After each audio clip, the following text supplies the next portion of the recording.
യോഹന്നാൻ അധ്യായം 7. ഇതു കഴിഞ്ഞ് യേശു ഗലീലയിൽ സഞ്ചരിച്ചു. യഹൂദർ അദ്ദേഹത്തെ കൊല്ലുവാൻ അന്വേഷിച്ചതുകൊണ്ട് അവിടുന്ന് ബോധപൂർവം യഹൂദിയിൽ നിന്നും അകന്നു പാർത്തു.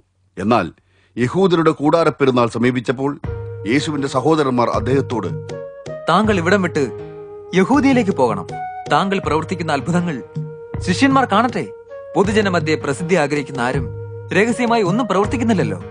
ഈ കാര്യങ്ങൾ ചെയ്യുന്ന പക്ഷം താങ്കൾ ലോകത്തിന് സ്വയം വെളിപ്പെടുത്തി കൊടുക്കണം എന്നു പറഞ്ഞു. സ്വന്തം സഹോദരന്മാർ പോലും അദ്ദേഹത്തിൽ വിശ്വസിച്ചിരുന്നില്ല. അതുകൊണ്ട് യേശു അവരോട്, എന്റെ സമയം ഇതുവരെ വന്നിട്ടില്ല. നിങ്ങൾക്കോ എല്ലായ്പ്പോഴും സമയം തന്നെ. ലോകത്തിന് നിങ്ങളെ വെറുക്കാൻ കഴിയുകയില്ല. എന്നാൽ ലോകം ചെയ്യുന്നത് ദോഷമുള്ളതെന്ന് ഞാൻ സാക്ഷ്യം പറയുന്നതുകൊണ്ട് അതെന്നെ വെറുക്കുന്നു. നിങ്ങൾ പെരുന്നാളിന് പോയിക്കൊള്ളുക. എന്റെ സമയമായിട്ടില്ലാത്തതിനാൽ പെരുന്നാളിന് ഞാനിപ്പോൾ പോകുന്നില്ല. ഇങ്ങനെ പറഞ്ഞിട്ട് യേശു ഗലീലയിൽ തന്നെ പാർത്തു. എങ്കിലും സഹോദരന്മാർ പെരുന്നാളിന് പോയി കഴിഞ്ഞപ്പോൾ യേശുവും പരസ്യമായല്ല, രഹസ്യമായിട്ട് പോയി. പെരുന്നാളിൽ യഹൂദർ ആ മനുഷ്യൻ എവിടെ എന്ന് ചോദിച്ച് അദ്ദേഹത്തെ അന്വേഷിച്ചു. ജനസമൂഹത്തിൽ അദ്ദേഹത്തെക്കുറിച്ച് രഹസ്യ സംഭാഷണം നടന്നു. അദ്ദേഹം നല്ലവനാണ് എന്ന് ചിലരും, അല്ല, ജനക്കൂട്ടത്തെ കബളിപ്പിക്കുകയാണ് എന്ന് മറ്റു ചിലരും പറഞ്ഞു. എന്നാൽ യഹൂദരെ പേടിച്ച് ആരും അദ്ദേഹത്തെക്കുറിച്ച് പരസ്യമായി ഒന്നും പറഞ്ഞില്ല. പെരുന്നാൾ പകുതി കഴിഞ്ഞപ്പോൾ യേശു ദൈവാലയത്തിലെത്തി ഉപദേശിച്ചു തുടങ്ങി. യഹൂദർ ആശ്ചര്യപ്പെട്ടു, വിദ്യാഭ്യാസം ഇല്ലാത്ത ഈ മനുഷ്യന് ഇത്രയും അറിവ് ലഭിച്ചതെങ്ങനെ എന്ന് ചോദിച്ചു. യേശു അതിന് മറുപടി പറഞ്ഞു, എന്റെ ഉപദേശം എന്റെ സ്വന്തമല്ല, എന്നെ അയച്ചവന്റേതാണ്. ആരെങ്കിലും ദൈവത്തിന്റെ ഇഷ്ടം ചെയ്യാൻ ഇച്ഛിക്കുന്നുവെങ്കിൽ അവൻ എന്റെ ഉപദേശം ദൈവത്തിൽ നിന്നുള്ളതോ ഞാൻ സ്വയമായി പറയുന്നതോ എന്ന് മനസ്സിലാക്കും. സ്വന്തം നിലയിൽ സംസാരിക്കുന്നവൻ തനിക്കായി ബഹുമാനം നേടാൻ ശ്രമിക്കുന്നു. എന്നാൽ തന്നെ അയച്ചവന്റെ മഹത്വത്തിനായി പ്രവർത്തിക്കുന്നവൻ സത്യസന്ധൻ, അവനിൽ കാപട്യമില്ല. മോശ നിങ്ങൾക്ക് ന്യായപ്രമാണം തന്നില്ലയോ? എങ്കിലും നിങ്ങളിൽ ആരും അതനുസരിക്കുന്നില്ല. നിങ്ങൾ എന്നെ കൊല്ലാൻ ശ്രമിക്കുന്നത് എന്തിന്? നിന്നെ ഭൂതം ബാധിച്ചിരിക്കുകയാണ്. ജനക്കൂട്ടം മറുപടി പറഞ്ഞു, ആരാണ് നിന്നെ കൊല്ലാൻ ശ്രമിക്കുന്നത്? യേശു അവരോട് പറഞ്ഞു, ഞാനൊരു പ്രവൃത്തി ചെയ്തു, നിങ്ങൾ എല്ലാവരും അതിൽ ആശ്ചര്യപ്പെട്ടു. മോശെ നിങ്ങൾക്ക് പരിച്ഛേദന ഏർപ്പെടുത്തിയതുകൊണ്ട് നിങ്ങൾ ശബ്ബത്തിൽ മനുഷ്യനെ പരിച്ഛേദന കഴിപ്പിക്കുന്നു. എന്നാൽ അത് മോശയിൽ നിന്നല്ല, ഗോത്രപിതാക്കന്മാരിൽ നിന്നാണ് ഉണ്ടായത്.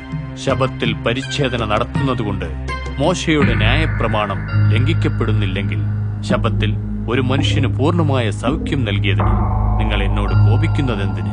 കാഴ്ചപ്രകാരം വിധിക്കാതെ നീതിപൂർവം വിധിക്കുവിൻ. അപ്പോൾ യെരുശലേമിൽ നിന്നുള്ള ചിലർ പറഞ്ഞു, ഈ മനുഷ്യനെയല്ലേ അവർ കൊല്ലാൻ ശ്രമിക്കുന്നത്? ഇതാ ഇദ്ദേഹം പരസ്യമായി സംസാരിക്കുന്നു. അവർ ഒരു വാക്കുപോലും ഇദ്ദേഹത്തോട് പറയുന്നുമില്ല. ഇദ്ദേഹം ക്രിസ്തുവാണെന്ന് അധികാരികൾ അംഗീകരിച്ചിരിക്കുകയാണോ? എന്നാൽ ഇദ്ദേഹം എവിടെ നിന്നുള്ളവനെന്ന് നമുക്കറിയാം. ക്രിസ്തു വരുമ്പോഴോ അദ്ദേഹം എവിടെ നിന്നെന്ന് ആരും അറിയുകയില്ല. അതുകൊണ്ട് ദൈവാലയത്തിൽ ഉപദേശിച്ചു കൊണ്ടിരിക്കുമ്പോൾ യേശു ഇങ്ങനെ വിളിച്ചു പറഞ്ഞു, അതെ, നിങ്ങൾക്കെന്നെ അറിയാം. ഞാൻ എവിടെ നിന്ന് വരുന്നുവെന്നും അറിയാം. ഞാൻ സ്വയമായി വന്നതല്ല, എന്നെ അയച്ചവൻ സത്യവാനാകുന്നു. അവിടുത്തെ നിങ്ങൾ അറിയുന്നില്ല. എന്നാൽ ഞാൻ എന്നെ അയച്ചവന്റെ അടുക്കൽ നിന്ന് വരുന്നതുകൊണ്ടും അവിടുന്ന് എന്നെ അയച്ചിരിക്കുന്നതുകൊണ്ടും ഞാൻ അവിടുത്തെ അറിയുന്നു. അപ്പോൾ അവർ അദ്ദേഹത്തെ പിടിക്കാൻ ശ്രമിച്ചു. എന്നാൽ തന്റെ സമയം വന്നിട്ടില്ലായിരുന്നതുകൊണ്ട് അദ്ദേഹത്തിന്റെ മേൽ കൈവയ്ക്കുവാൻ ആർക്കും സാധിച്ചില്ല. എങ്കിലും ജനക്കൂട്ടത്തിൽ പലരും അദ്ദേഹത്തിൽ വിശ്വസിച്ചു. ക്രിസ്തു വരുമ്പോൾ ഈ മനുഷ്യൻ ചെയ്യുന്നതിലും അധികം അടയാളങ്ങൾ ചെയ്യുമോ? അവർ ചോദിച്ചു. യേശുവിനെ പറ്റി ജനക്കൂട്ടം ഇങ്ങനെ രഹസ്യമായി സംസാരിക്കുന്നു എന്ന് പരീശന്മാർ കേട്ടു. അപ്പോൾ മുഖ്യ പുരോഹിതന്മാരും പരീശന്മാരും അദ്ദേഹത്തെ പിടിക്കുവാൻ ദൈവാലയത്തിലെ കാവൽഭടന്മാരെ നിയോഗിച്ചു.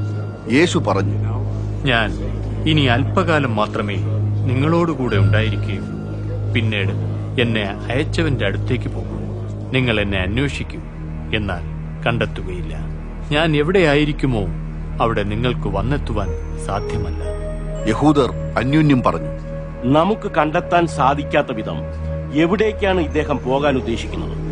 ഗ്രീക്കുകാരുടെ ഇടയിൽ നമ്മുടെ ആളുകൾ ചിതറിപ്പാർക്കുന്നിടത്ത് ചെന്ന് ഗ്രീക്കുകാരെ ഉപദേശിക്കുമെന്നോ? നിങ്ങൾ എന്നെ അന്വേഷിക്കും, കണ്ടെത്തുകയില്ല എന്നും ഞാനായിരിക്കുന്നിടത്ത് നിങ്ങൾക്ക് വരാൻ സാധ്യമല്ല എന്നും പറയുന്നത് കൊണ്ട് അദ്ദേഹം എന്താണ് അർത്ഥമാക്കുന്നത്? ഉത്സവത്തിന്റെ പ്രധാന ദിനമായ ഒടുവിലത്തെ ദിവസം യേശു നിന്നുകൊണ്ട് ഇപ്രകാരം വിളിച്ചു പറഞ്ഞു, ദാഹിക്കുന്നവരെല്ലാം എന്റെ അടുക്കൽ വന്ന് കുടിക്കട്ടെ. എന്നിൽ വിശ്വസിക്കുന്ന ഏതൊരുവന്റെയും ഉള്ളിൽ നിന്ന് തിരുവെഴുത്തിൽ പറയുന്നത് പോലെ ജീവജലത്തിന്റെ നദികൾ ഒഴുകും. തന്നിൽ വിശ്വസിക്കുന്നവർക്ക് പിന്നീട് ലഭിക്കാനിരിക്കുന്ന ആത്മാവിനെ പറ്റിയാണ് യേശു ഇവിടെ സംസാരിച്ചത്.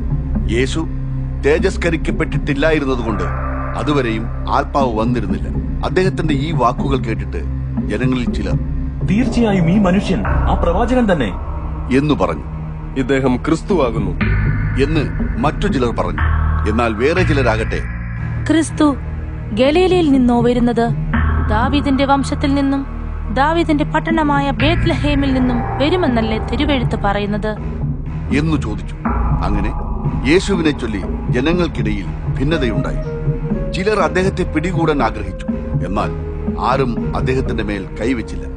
ഒടുവിൽ കാവൽഭടന്മാർ മുഖ്യ പുരോഹിതന്മാരുടെയും പരീശന്മാരുടെയും അടുക്കൽ മടങ്ങിച്ചെന്നപ്പോൾ, നിങ്ങൾ അയാളെ പിടിച്ചുകൊണ്ടുവരാതിരുന്നതെന്ത് എന്ന് അവർ അവരോട് ചോദിച്ചു. ആ മനുഷ്യൻ സംസാരിക്കുന്നത് പോലെ ആരും ഒരു നാളും സംസാരിച്ചിട്ടില്ല. ഭടന്മാർ ബോധിപ്പിച്ചു. അയാൾ നിങ്ങളെയും കബളിപ്പിച്ചിരിക്കുന്നുവോ? പരീശന്മാർ തിരിച്ചു ചോദിച്ചു. ഭരണാധികാരികളിലോ പരീശന്മാരിലോ ആരെങ്കിലും അയാളിൽ വിശ്വസിച്ചിട്ടുണ്ടോ? ഇല്ല. എന്നാൽ ന്യായപ്രമാണം അറിയാത്ത ഈ ജനക്കൂട്ടം ശപിക്കപ്പെട്ടവരത്രേ. നേരത്തെ യേശുവിന്റെ അടുക്കൽ ചെന്നിരുന്നവനും അവരുടെ കൂട്ടത്തിൽ ഉൾപ്പെട്ടവനുമായ നിക്കോദെമോസ്, ഒരു മനുഷ്യന്റെ മൊഴി കേട്ട് അവൻ ചെയ്യുന്നതെന്തെന്ന് മനസ്സിലാക്കാതെ അവന് ശിക്ഷ വിധിക്കുവാൻ നമ്മുടെ ന്യായപ്രമാണം അനുവദിക്കുന്നുണ്ടോ എന്ന് ചോദിച്ചു. അവർ മറുപടി പറഞ്ഞു, താങ്കളും ഗലീലക്കാരനോ? പരിശോധിച്ചു നോക്കുക. ഗലീലയിൽ നിന്ന് ഒരു പ്രവാചകൻ എഴുന്നേൽക്കുന്നില്ലെന്ന് അപ്പോൾ വ്യക്തമാകും. പിന്നീട് ഓരോരുത്തൻ അവനവന്റെ വീട്ടിലേക്ക് പോയി. യേശുവോ ഒലിവുമലയിലേക്ക് പോയി.